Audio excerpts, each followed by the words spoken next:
우리말 중에 그런 말이 있습니다. 위기는 기회다라는 말이 있습니다. 사람이 한평생 살면서 어려운 일 만날 때가 있지요. 많죠, 사실은. 어려움 만날 때도 있고 내가 해결하지 못하는 문제 앞에서 어찌할 바를 모를 때도 많이 있습니다. 삶이 위기인 것 같은 그런 순간을 맞이할 때가 참 많이 있는데, 그러나 여러분, 우리가 맞이하는 위기나 어려움이 그것이 우리의 인생의 끝은 아니다라는 것을 우리 잘 알고 있지요. 오히려 그 위기 뒤에 오는, 그 위기를 지나고 나면, 잘 극복하고 나면 오히려 그것이 전화위복이 되어서 삶의 기회로 다가올 때도 참 많이 있습니다.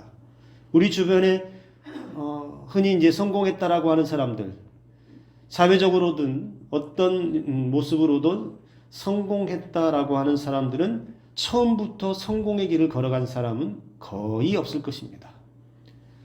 하다 보면 가다 보면 위기도 만나고 어려움도 만나고 때로는 한 번쯤은 망해본 사람들도 있을 것입니다. 그러나 그런 모든 과정을 다 이겨낸 다음에 성공의 길도 걸어갈 수 있는 것이겠죠. 여러분, 시작하면서 여러분들에게 두 가지의 공통의 질문을 좀 여러분들에게 좀 드리고 싶어요. 지금은 답을 하지 마시고 여러분 속으로 내 인생이 그러면 어디일까? 어느 위치에 있을까라고 하는 것을 한번 생각해 보시기 바랍니다. 여러분의 인생이 지금 밑바닥에 떨어져 있습니까? 여러분이 지금 여러분 자신에게 내 인생이 밑바닥에 떨어졌다면, 지금 내 인생이 밑바닥에 떨어졌다면, 그 대답은 설교 마지막에 저와 여러분이 함께 생각해 보겠습니다. 그러나 지금 한번 생각해 보신다면 여러분 어떤 생각이 드세요? 여러분의 인생이 마치 사막 한가운데 있는 것 같은, 아무리 둘러보아도 모래바람만 휙휙 날리는 사막 한가운데 나 홀로 서 있는 것 같은, 여러분의 인생이 사막과 같은 인생에 떨어져 있다면, 그런 인생 같다면 여러분은 지금 어떤 삶을 살아야 할까요? 우리가 한 4주에 걸쳐서 룻기의 말씀을 계속 나누었는데요. 여러분, 룻기 1장 시작할 때 어떻게 시작을 하냐면, 베들레헴 사람 엘리멜렉 집안에, 엘리멜렉과 나오미의 집안에 며느리가 둘이 들어오죠. 룻과 오르바라고 하는 여인이 들어옵니다. 모압 여인입니다. 그런데 룻기 시작할 때 어떻게 시작하냐면, 그 땅에 흉년이 들었다, 이렇게 시작합니다. 흉년이 들었다라는 것은 여러분 그 땅에 어려움이 찾아왔다는 것이고, 먹고 사는 문제가 시급하게 위기로 닥쳐왔다는 것을 말합니다. 그때 엘리멜렉과 나오미의 집안은 전부 짐을 싸서 모압 땅으로 갑니다. 이사 가죠. 모압 땅으로 그렇게 갔다라고 룻기 1장이 시작합니다. 그런데 그들이 모압 땅으로 기근을 피해서 흉년을 피해서 가서 거기서 흉년은 피했는지 모르지만, 배고픔을 면했는지는 모르지만, 이 엘리멜렉과 나오미의 집안은 거기서 흉년보다 더 큰 인생의 흉년을 만나서 처참하게 한 가정이 망해버린, 한 가정이 완전히 무너져버린 삶을 맞이하게 됩니다. 엘리멜렉이 죽습니다. 사랑하는 두 아들 기련과 말론이 죽습니다. 이제 남은 것은 나오미와 두 며느리 남고, 1장에서 우리가 보았던 것처럼 시어머니 나오미는 며느리에게 결단하게 합니다. 아직은 너희들이 젊으니 너희들의 삶을 찾아가라 했을 때, 오르바는 자기의 삶을 찾아서, 자기의 신을 찾아서 모압으로 돌아갑니다. 그런데 룻은 그 시어머니를 끝까지 따라가겠다. 어머니의 백성이 나의 백성이 되고 어머니의 하나님이 나의 하나님이 되겠다라는 선택을 하고, 그 시어머니, 본 시어머니 나오미와 함께 유대 땅 베들레헴으로 돌아옵니다. 사람들은 그렇게 돌아오는 나오미와 룻을 향해서 뭐라고 말했을 것 같습니까? 다시 한번 떠올려 본다면, 아니 어쩌다가 남자들은 다 죽고 둘만 왔어? 어쩌다가 집이 그렇게 됐어? 유대인들의 수많은 사람들이 나오미와 룻을 향해서 여러분 수근수근 거렸을 거예요. 오죽하면 나오미는 베들레헴으로 돌아올 때 사람들이 그렇게 말합니다. 나오미가 왔다. 나오미가 왔다. 나오미는 무슨 뜻이에요? 기쁨이라는 뜻이잖아요. 기쁨이가 왔다. 기쁨이가 돌아왔다. 그런데 나오미는 뭐라고 말합니까? 나 이제 나오미라고 부르지 마. 나 이제 기쁨이라고 부르지 마. 모압 땅에 가서 다 망해서 남편 죽고 아들 죽고 내게 기쁨이 없어. 이제 나한테 기쁨이라 부르지 말고 마라라고 불러. 마라. 전능자가 나를 슬프게 하셨다. 전능자가 나를 심히 괴롭게 하셨다. 여러분 이 고백 속에 나오미의 아픔이 얼마나 큰지를 알 수 있겠죠. 그가 맞이하고 있는 고향 땅으로 돌아오긴 했지만 기쁨으로 돌아온 것도 아니고 소망을 품고 온 것도 아니고 어떤 희망이 있어서 온 것도 아닌 그렇게 터덜터덜 그냥 그렇게 온 나오미의 심정이 전능자가 나를 괴롭게 했다. 그 슬픔을 나를 말하라고 부르라고 하는 이 말 속에 담고 있다는 겁니다. 그들은 나오미와 룻은 여러분 그렇게 베들레헴 땅으로 돌아왔는데 중요한 것은 나오미와 룻이 특별히 룻이 여러분 단순히 실패한 인생이라서 어쩔 수 없는 삶의 선택을 가지고 베들레헴으로 온 것은 아니다라는 거예요. 실패했기 때문에 망했기 때문에 갈 길이 없기 때문에 그냥 베들레헴이라도 가자 이런 포기한 채로 온 것이 아니다라는 거예요. 분명히 나오미의 그 선택에 의해서 그리고 룻이 그 어머니를 선택하고 어머니 하나님을 선택했을 때는 그는 마지못해 온 것이 아니고 자기의 신념에 따라서 자기의 믿음에 따라서 어머니를 선택했고 어머니 하나님을 선택했고 그 하나님을 향해서 집중하며 왔다라고 하는 것을 우리는 1장과 2장을 통해서 또 3장을 통해서 룻의 모습을 통해서 보았습니다. 그렇게 자기의 조국과 모압 땅에 섬겼던 자기의 신까지도 다 버리고 하나님을 선택해서 온다라고 하는 것이 이방 여인에게 쉬운 일은 결코 아니라는 거잖아요. 그런데 여러분 보세요. 우리 잘 알고 있는 것처럼 그 선택이 인생을 바꾸었어요. 룻의 그 선택이 그의 인생을 완전히 바꿨어요. 우리 계속해서 이제 말씀을 나누겠지만 여러분 룻의 이 선택은 단순히 한 가정을 그냥 회복시키는 정도가 아니라 하나님의 위대하신 역사가 이 룻을 통해서 일어난다는 것을 성경이 오늘 우리에게 똑똑히 보여주고 있습니다. 그 전에 하나님의 은혜가 펼쳐지기 전에 룻은 베들레헴 땅에 와서 여러분 처음부터 좋은 환경, 살기 좋은 환경, 먹고 살기 좋고 무얼 해도 다 되는 그런 삶의 자리로 오지 않았어요. 치열한 삶의 자리로 떨어졌어요. 이방 땅에 왔습니다.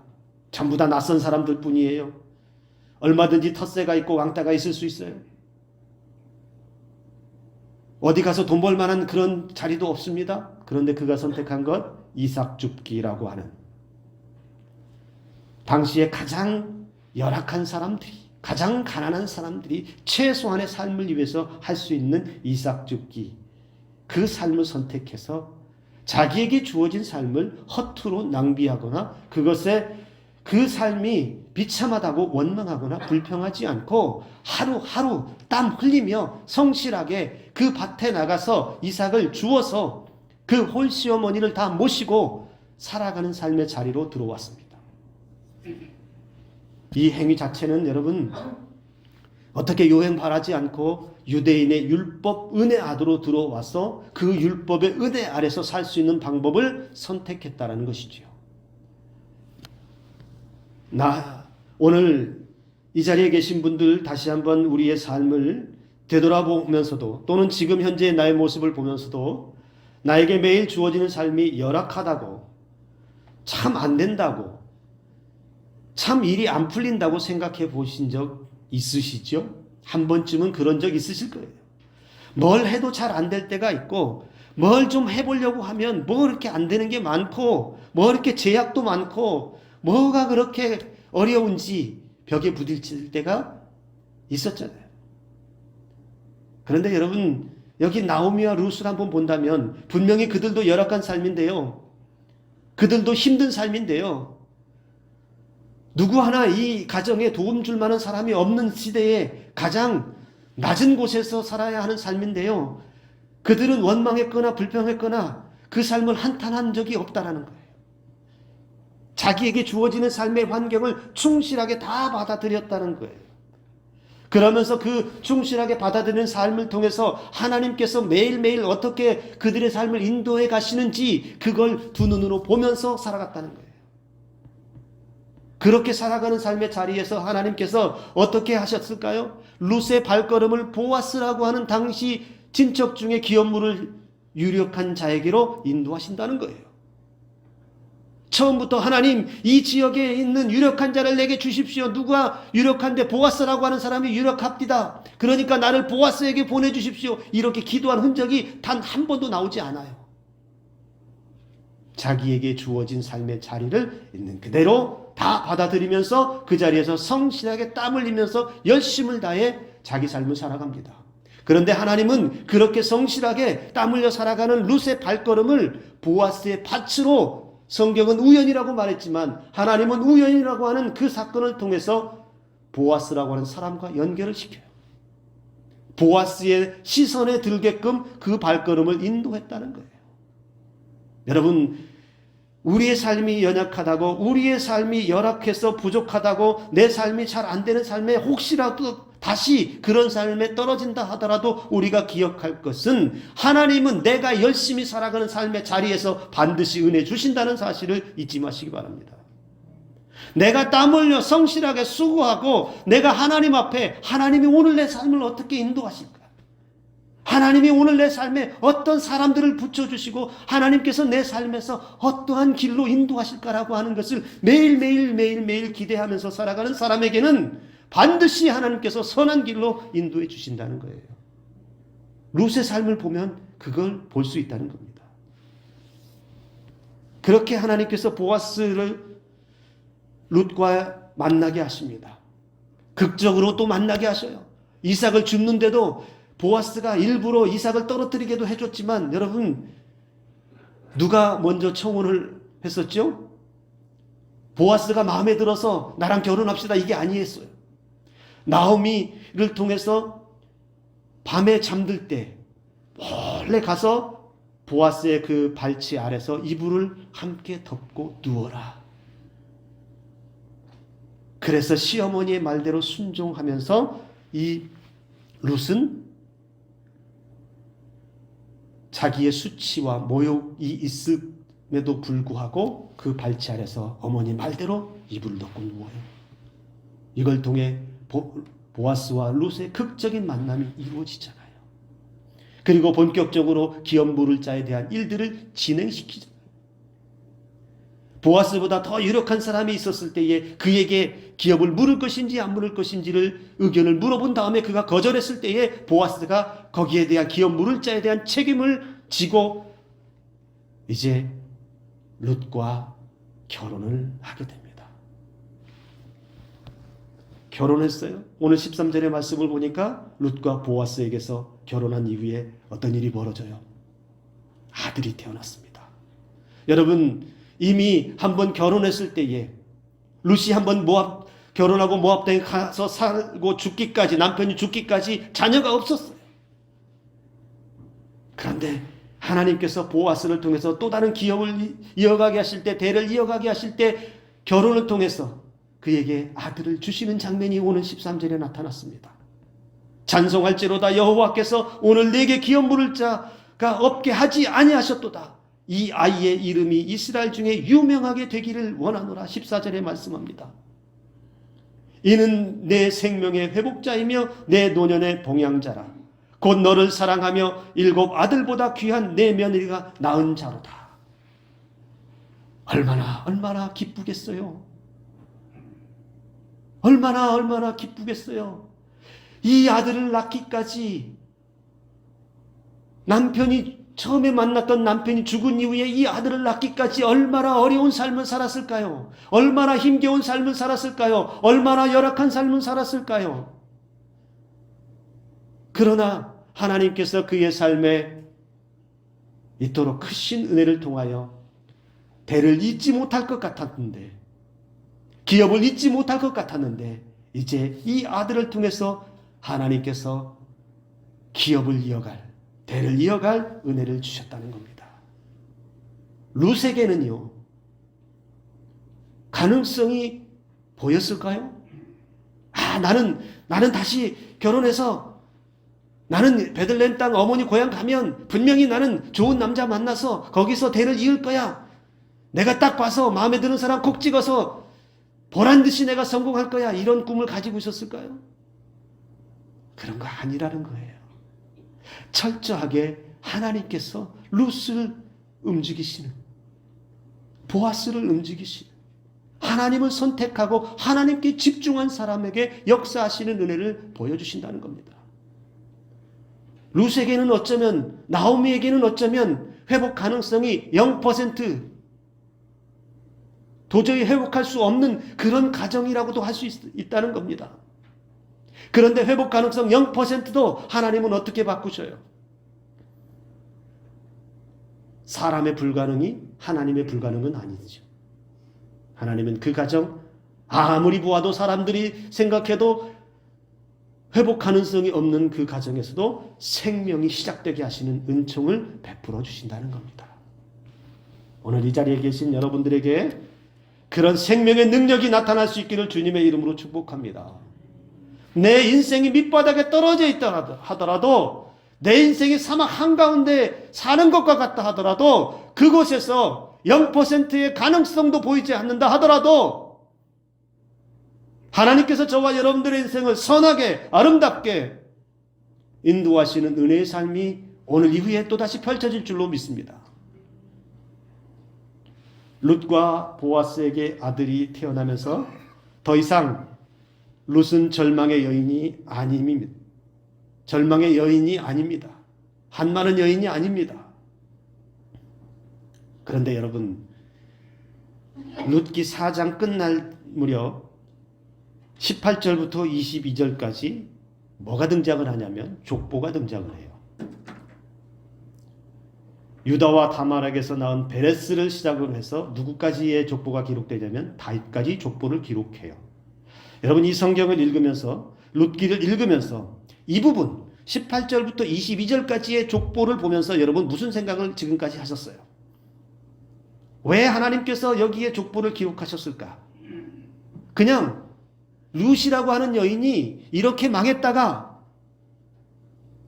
베들레헴 사람 유력한 자 보아스를 통해서 대가 끊길 뻔했지만 대가 끊기지 않고 기업 물을 자가 생겨서 아들 낳고 잘 살았더라, 해피엔딩 끝 해도 되잖아요.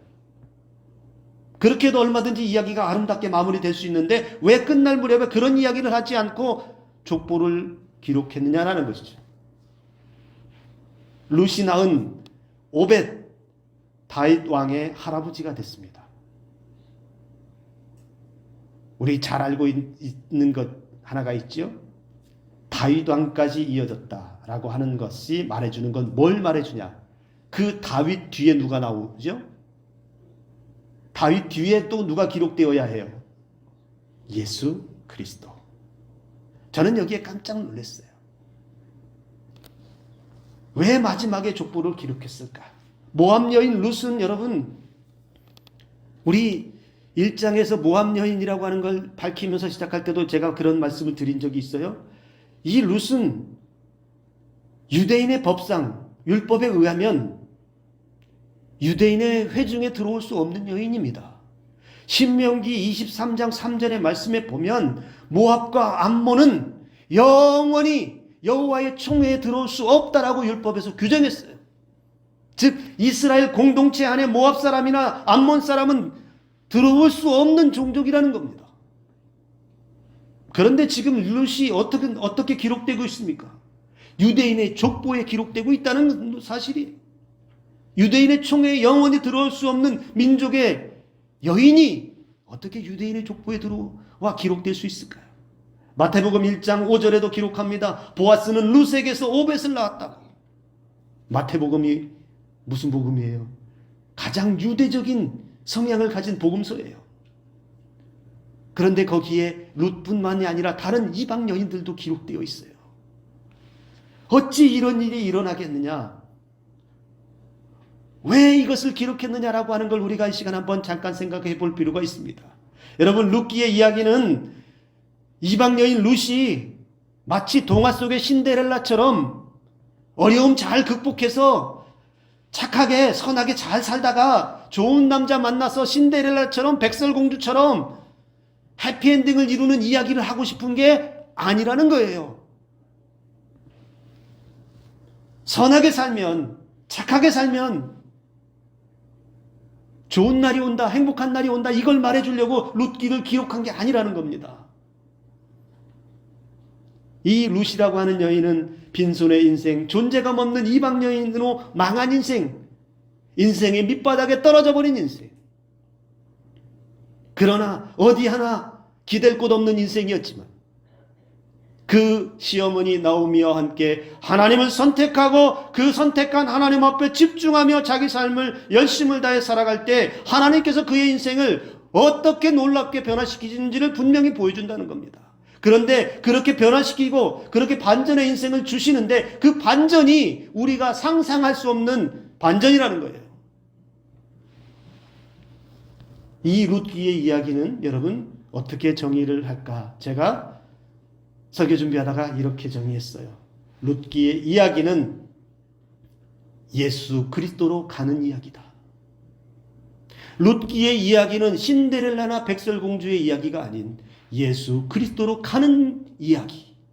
룻이라고 하는 여인이 이방 여인, 아무도 사람 취급하지 않는, 아무도 그 여인을 주목하지 않는 그 룻이라고 하는 여인이 예수 그리스도께로 가는 이야기를 보여주고 있다.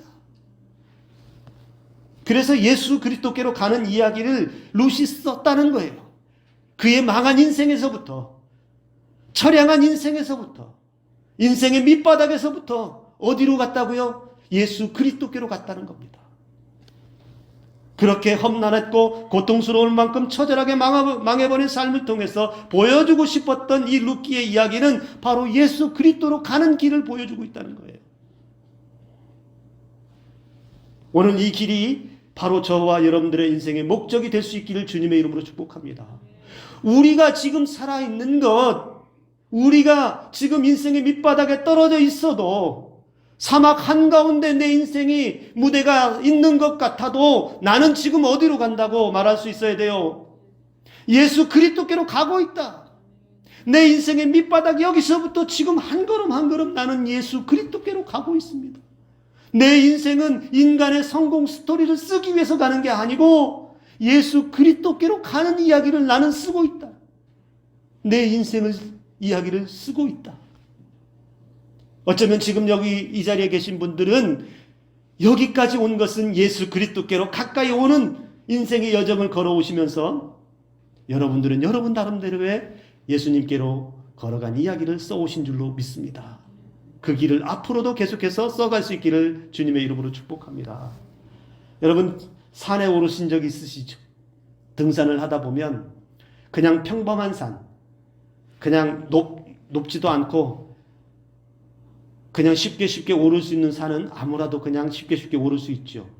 그러나 높고 험한 산을 등산하다 보면 어때요? 가다 보면 길이 없을 때도 있고요. 가다 보면 바위나 큰 돌짝들을 지나고 넘고 건너가야 할 때도 있고요. 어떨 때는 가파른 곳을 올라가야 하는 때도 만나지 않나요? 숨이 턱턱 막히는 그런 순간에도 그 정상을 향해서 올라가지 않나요?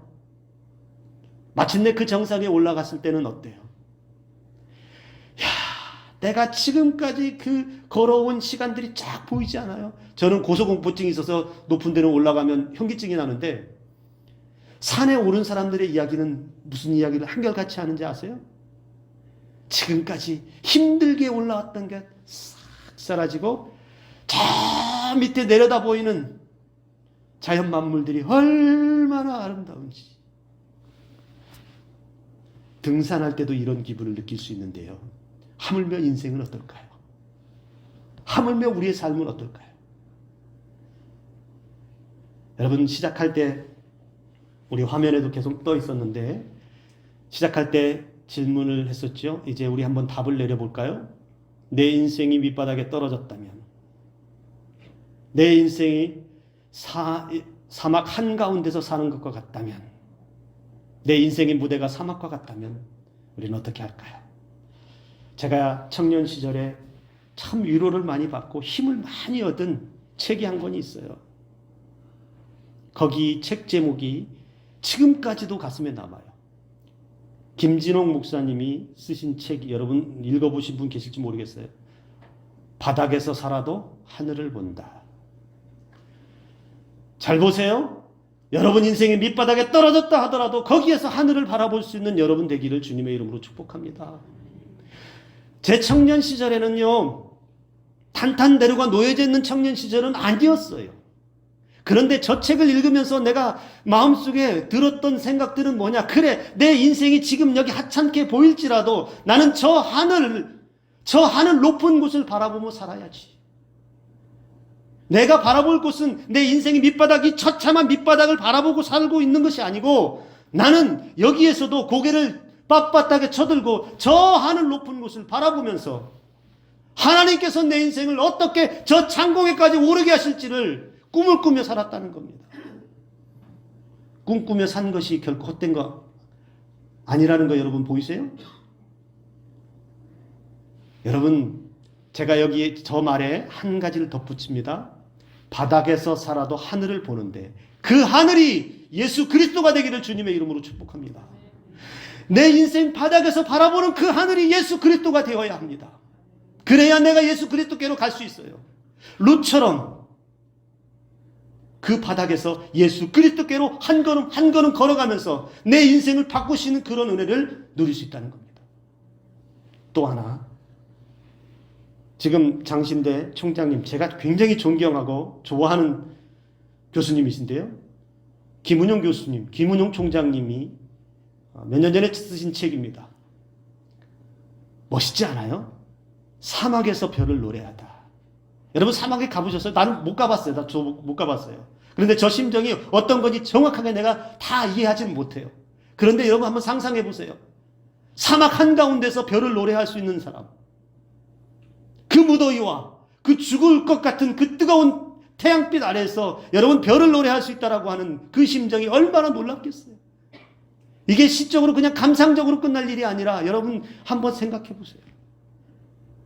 김은영 교수님의 저 책에 쓰여진 내용들을 제가 잠깐 여러분 나누면, 인생길을 걸어가다 보면 힘들고 어려울 때가 있습니다. 문득 삶의 무게가 유난히 크게 느껴지고 가슴앓이를 하며 혼자 외롭게 서 있을 때 다가온 말씀에서 파란만장한 인생길을 걸었던 한 사람을 만났습니다.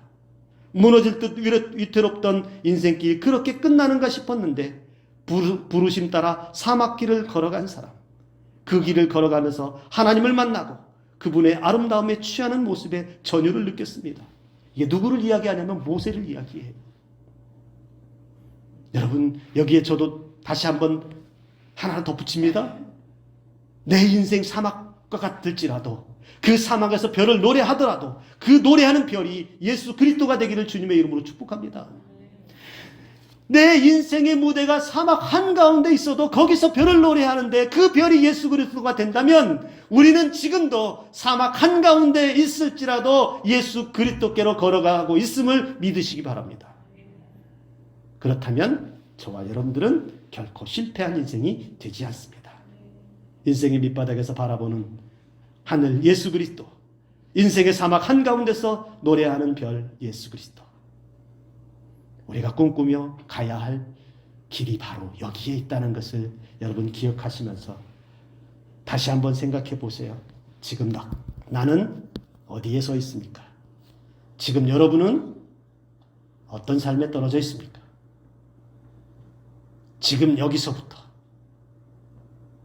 예수 그리스도께로 걸어가는, 지금 이 순간 이후에 저와 여러분들의 삶의 이야기는 롯처럼 예수 그리스도께로 가는 길에 이야기를 쓰시는 삶이 되기를 주님의 이름으로 축복합니다. 기도합니다.